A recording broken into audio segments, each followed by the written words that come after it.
प्यारे विद्यार्थियों नमस्कार।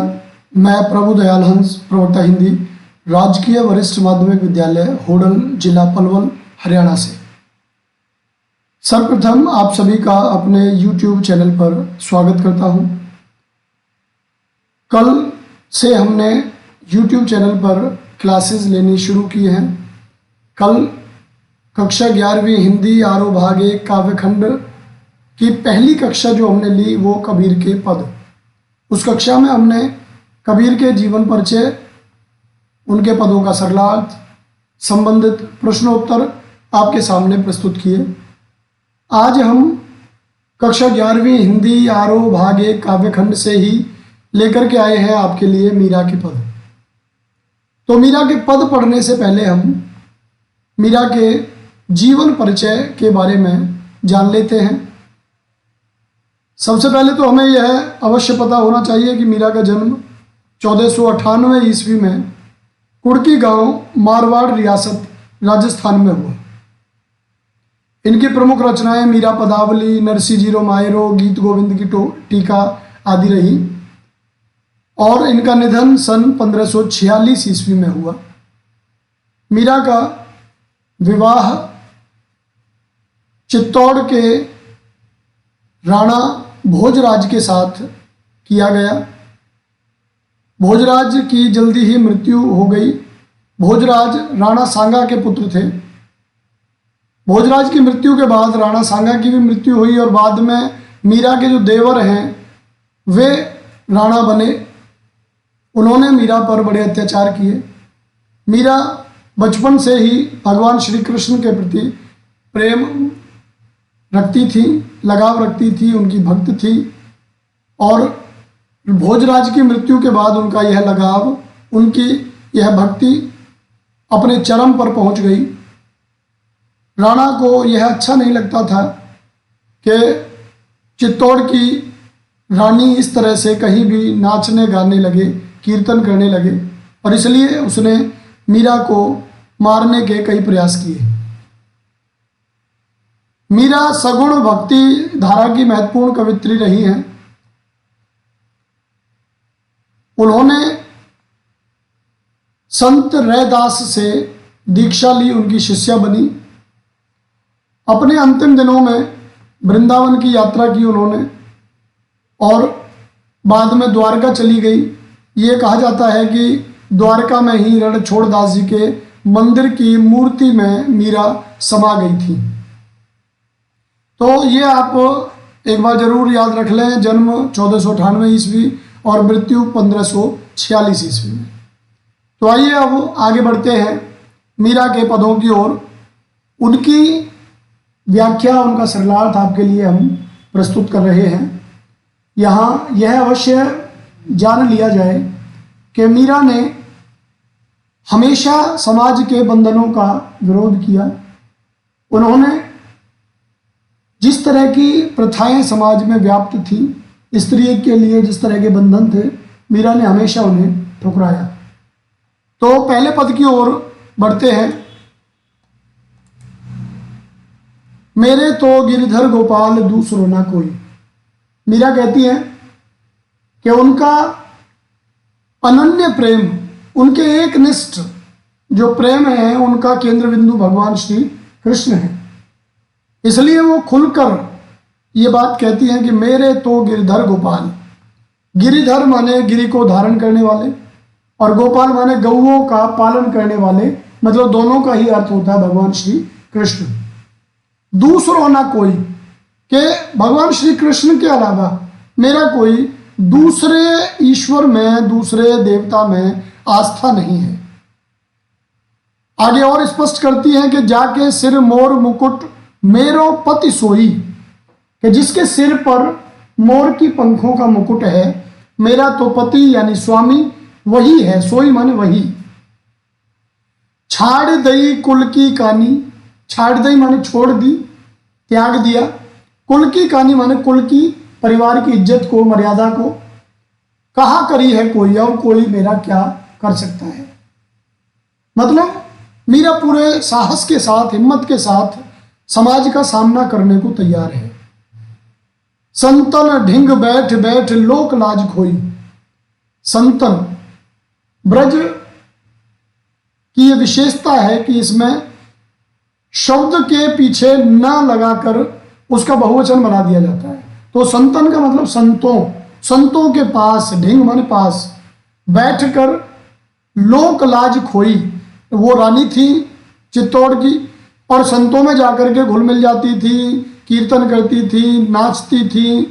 तो समाज में जो एक रानी के प्रति एक लगाव होता है, एक सम्मान होता है, मीरा के इस तरह के व्यवहार से वह सम्मान जनता में समाप्त हो रहा था। संतन ढिंग बैठ बैठ, बैठ बैठ में पुल्लोक्ति प्रकाश अलंकार है और लोकलाज में अनुप्रास अलंकार। आसुवन जल सींच सींच प्रेम बेल बोई। मीरा कहती है कि भगवान श्री कृष्ण के प्रति जो उनके मन में प्रेम रूपी बेल पैदा हुई, उस बेल को आंसुओं से सींचा, आंसुओं से उसकी सिंचाई की, जिससे वह बेल और बढ़ती गई। यह आंसुओं का जिक्र इस वजह से क्योंकि उस प्रेम में बहुत सारी बाधाएं, बहुत सारी लानतें, बहुत सारी बेइज्जती, अपमान उन्हें झेलने पड़े। तो जो आंसू निकले, ऐसा लगता है कि वो जो कष्ट उन्हें हुए जीवन में, उन कष्टों ने उनके प्रेम को और बड़ा किया और बढ़ाने का कार्य किया। आंसुवन, आंसुओं के जल से सींच सींच कर, तो सींच सींच में पुल्लोक्ति प्रकाश, प्रेम रूपी बेल में रूपक अलंकार। अब ता बेल फैल गई, अब वह बेल फैल गई है, बड़ी हो गई है, आनंद फल हुई। अब उसमें आनंद रूपी फल लगने लगे हैं। मतलब उस प्रेम में जो शुरू में बाधाएं आई, जो संकट आए, मुसीबतें आई, वो अब समाप्त हो गए हैं। अब उस प्रेम रूपी बेल पर आनंद रूपी फल लगने लगा है। मतलब उस प्रेम में अब आनंद आने लगा है। दूध की मथनियां बड़े प्रेम से बिलोई। मीरा कहती है कि अब दो उदाहरण देती है मीरा। एक तो बेल वाला देती है, प्रेम रूपी बेल।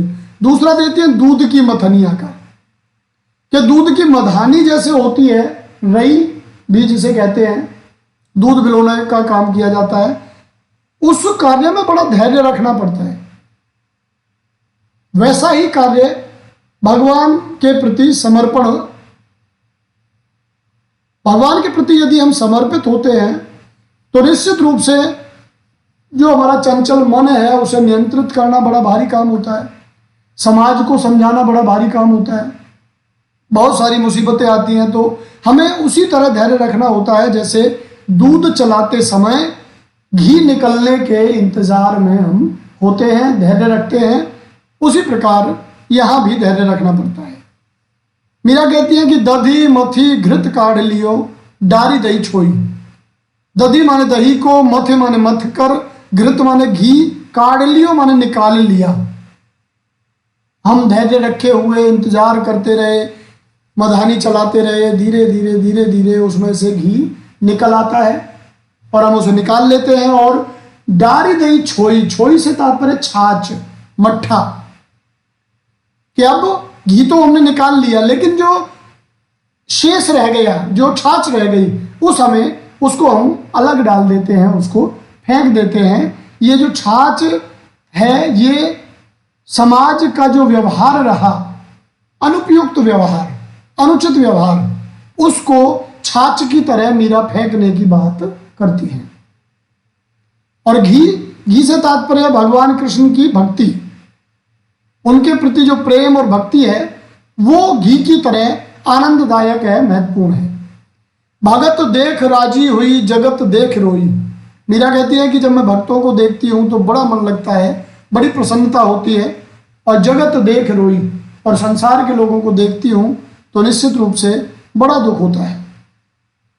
ये लगता है कि इन लोगों को अभी सच्चाई ही नहीं पता है। ये दुनिया भर के मोह माया में, लालच में, तृष्णा में, ईर्ष्या में, भ्रष्टाचार में लिप्त हैं। भगवान के प्रति तो इनके मन में लगन दिखाई ही नहीं देती। इसलिए मीरा को संसार देखकर रोना आता है। दासी मीरा लाल गिरधर तारो अब मोही। मीराबाई कहती हैं कि मेरे तो लाल माने प्रियतम भगवान श्री कृष्ण ही हैं, मैं उनकी दासी हूँ। गिरधर माने गिरि को धारण करने वाले, तारो अब मोही, कि हे भगवान श्री कृष्ण, अब इस संसार रूपी सागर से अब मुझे तार दो, मतलब पार करा दो इस संसार रूपी सागर को, मुझे इस संसार के बंधनों से मुक्त कर दो। तो ये पहला पद जिसमें मीरा अपनी एक निष्ठ भक्ति का जिक्र करती है। दूसरे पद की ओर बढ़ते हैं। अच्छा, पहला पद कहीं कुछ रह गया हो, कहीं कोई बात समझ में नहीं आई हो, तो आप कमेंट बॉक्स में अपनी समस्या रख सकते हैं। मैं यथा समय यथोचित उत्तर देने का प्रयास करूंगा। पग घुंघरू बांध मीरा नाची, दूसरा पद देखिए।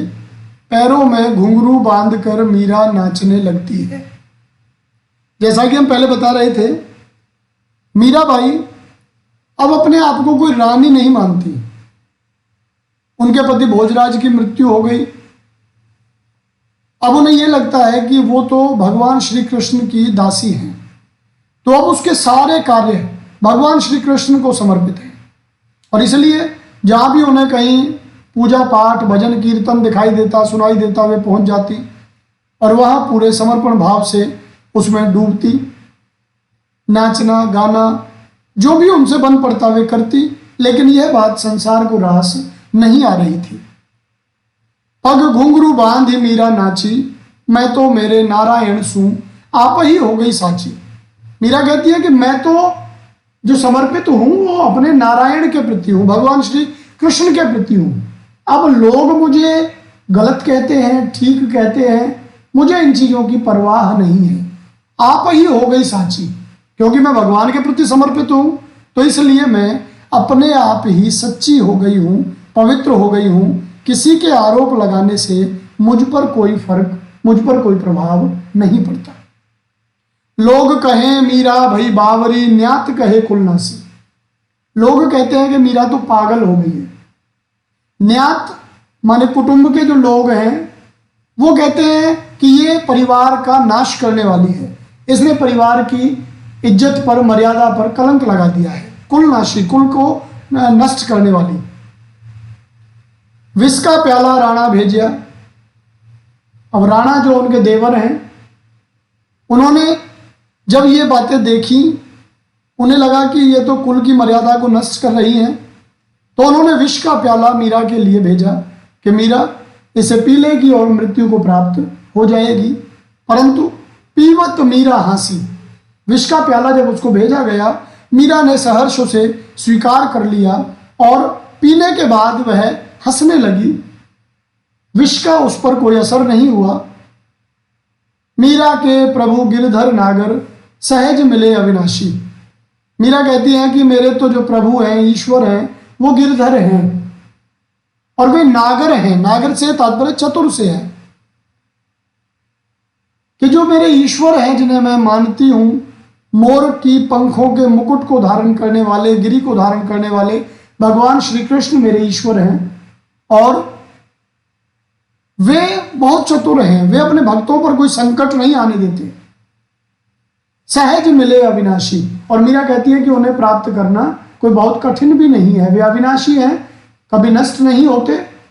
और व्यक्ति यदि सहज व्यवहार से उन्हें याद करता है, उनका जप करता है, तो वे आसानी से लोगों को प्राप्त हो जाते हैं। उन्हें प्राप्त करने के लिए बहुत कठिन योग साधना करने की आवश्यकता नहीं होती।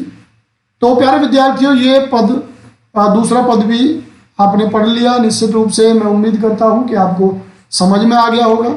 यदि कहीं कोई दिक्कत आपको लगती है तो आप कमेंट बॉक्स में अपनी समस्या रख सकते हैं। तो अब हम बढ़ते हैं आगे। मीरा के पद महत्वपूर्ण प्रश्न। तो मीरा के इन दोनों पदों में कौन कौन से प्रश्न हम देख सकते हैं, उन्हें याद कर सकते हैं। तो कुछ प्रश्न, 20 प्रश्न लेकर मैं आपके बीच उपस्थित हूं। तो बढ़ते हैं। आपको क्या करना है, प्रश्न पढ़ते ही ABCD 4 ऑप्शन है, उनमें से अपना उत्तर कमेंट बॉक्स में लिखना है। ये आपका पार्टिसिपेशन आपको सुनिश्चित करना है कि जैसे ही प्रश्न स्क्रीन पर आए आप तुरंत उसका उत्तर कमेंट बॉक्स में दें, तो मुझे भी लगेगा कि आप लोग सक्रिय होकर के काम कर रहे हैं। तो चलिए पहले प्रश्न की ओर बढ़ते हैं। पहला प्रश्न आपकी स्क्रीन पर है, मीरा का जन्म कब हुआ था? तो ऑप्शन है आपके लिए, ए 1498, बी 1546, सी 1446, डी 1598। आप अपना उत्तर कमेंट बॉक्स में लिखिए। और अब आपने अपने उत्तर कमेंट बॉक्स में दे दिए होंगे, तो मैं बता देता हूं, मीरा का जन्म 1498 ईस्वी में हुआ। दूसरे प्रश्न की ओर बढ़ते हैं। जिन विद्यार्थियों का उत्तर सही है उनको बधाई। दूसरा प्रश्न, नरसिंहजीरो मायरो किसकी प्रसिद्ध रचना है? ऑप्शन देखें, ए कबीर, बी मीरा, सी नंददास, डी रैदास। तो ये चार ऑप्शन आपके लिए, आप अपना उत्तर कमेंट बॉक्स में दें। तो मैं बता देता हूं, इसका सही उत्तर है बी मीरा। तो ये हम बता चुके हैं, उनकी 2-3 रचनाएं हैं, मीरा पदावली, नरसिंहजीरो मायरो, गीत गोविंद की टीका। तो ये कुछ ही रचनाएं हैं उनकी, तो याद रखें, नरसिंहजीरो मायरो मीरा की प्रसिद्ध रचना है। अगले प्रश्न की ओर बढ़ते हैं। मीरा के गुरु कौन थे? तो मीरा के गुरु कबीर, नंददास, रामानंद, रैदास। तो ये जब हम आपको बता रहे थे मीरा के जीवन परिचय के बारे में, तो उस समय ही हमने बताया था कि मीरा के गुरु कौन। तो आप अपना उत्तर दें, मीरा के गुरु कौन थे? तो इसका सही उत्तर है डी रैदास, जिन्हें संत रविदास के नाम से जाना जाता है। अगले प्रश्न की ओर बढ़ते हैं। चौथा प्रश्न आपके लिए, मीरा का जन्म कहाँ हुआ था? कुड़की, काशी, अल्मोड़ा, मगहर। अब ये चार ऑप्शन आपके लिए आ गए हैं, कुड़की, काशी, अल्मोड़ा, मगहर। अपना उत्तर आपने दे दिया होगा। मैं बता देता हूं आपको, इसका सही उत्तर है, मीरा का जन्म कुड़की नामक गांव में हुआ। ये मारवाड़ रियासत में, राजस्थान में पड़ता है, कुड़की। अगले प्रश्न की ओर बढ़ गए। पांचवा प्रश्न आपके लिए, मीरा की मृत्यु किस वर्ष हुई थी? 1498, 1546, 1446, 1598। अपना उत्तर दें। मीरा की मृत्यु किस वर्ष हुई थी? तो मीरा की मृत्यु 1546 ईस्वी में हुई। इसका उत्तर है बी। जिन विद्यार्थियों ने बी उत्तर दिया है उनको बधाई। छठवां प्रश्न, न्यात कहे कुलनासी में न्यात शब्द का क्या अर्थ है? ए समाज के लोग, बी कुटुंब के लोग, सी संतों की मंडली, डी उपर्युक्त में से कोई नहीं। तो न्यात शब्द का सही अर्थ है बी कुटुंब के लोग।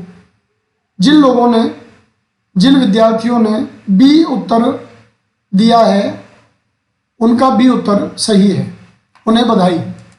सातवें प्रश्न की ओर बढ़ चले। किन के साथ बैठने पर मीरा ने लोक लाज खो दी?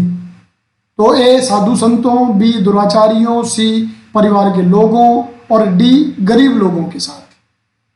तो अब आप बताइए, चार ऑप्शन आपके बीच आ गए हैं, साधु संतों, दुराचारियों, परिवार के लोगों, गरीब लोगों। किन के साथ बैठने पर मीरा ने लोक लाज खो दी? तो आपका उत्तर कमेंट बॉक्स में मैं बता देता हूं। इसका सही उत्तर है ए साधु संतों के साथ बैठने पर। संतन ढिग बैठ बैठ लोक लाज खोई।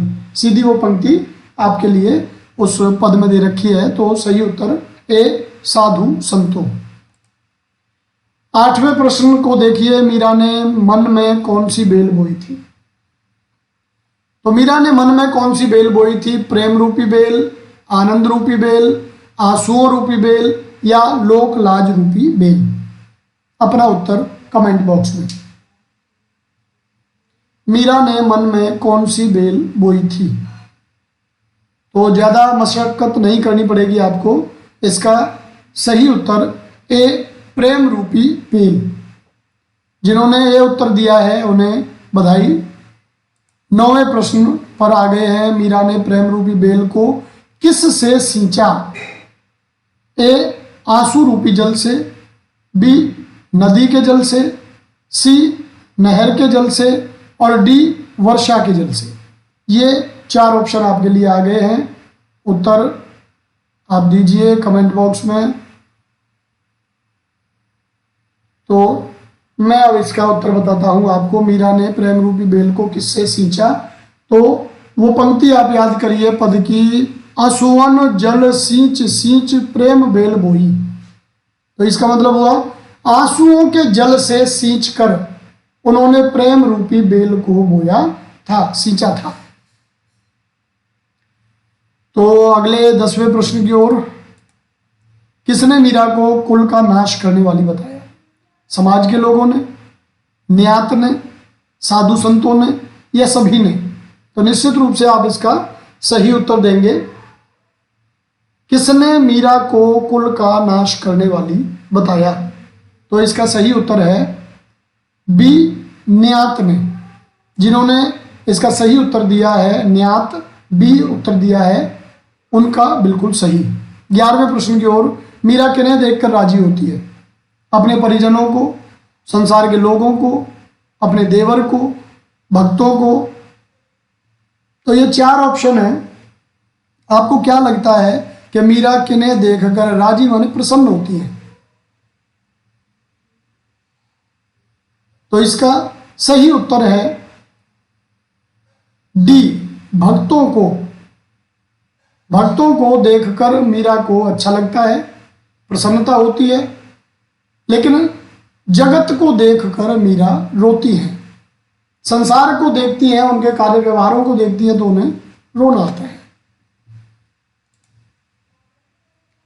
चलिए, ये अगला प्रश्न आ गया है। मीरा किसे देखकर रोती है? और गलती से हमने अभी अभी इसको बता दिया आपको। फिर भी आप अपना उत्तर दे सकते हैं। मीरा किसे देखकर रोती है? अपने परिजनों को, जगत को, साधु संतों को, सभी को।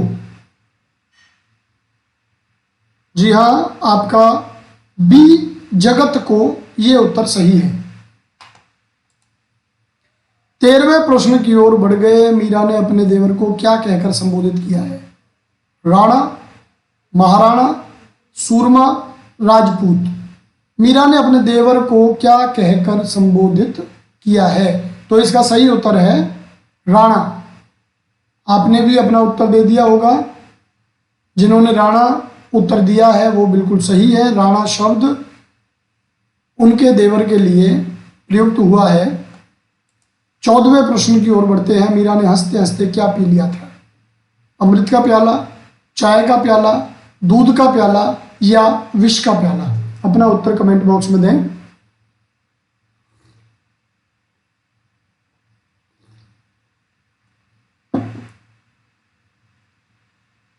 मीरा ने हंसते हंसते क्या पी लिया था? तो इसका सही उत्तर है डी, विष का प्याला।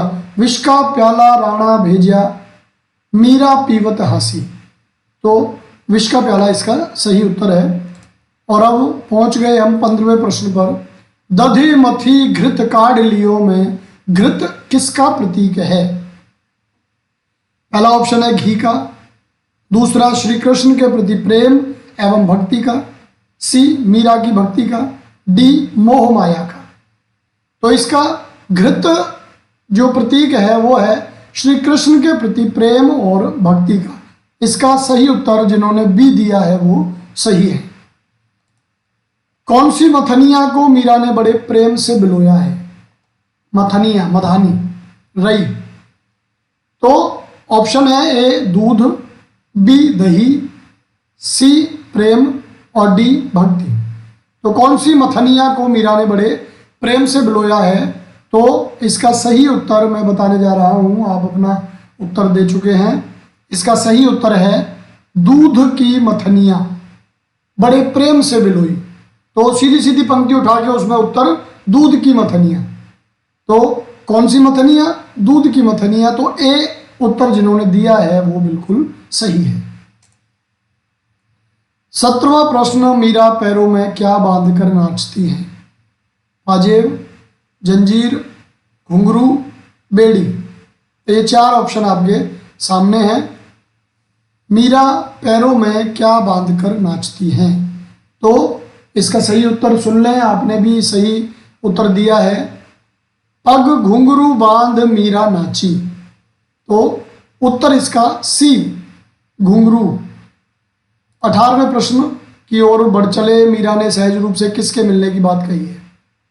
ए साधु संतों की, बी आनंद की, सी भक्ति की, डी अविनाशी प्रभु की।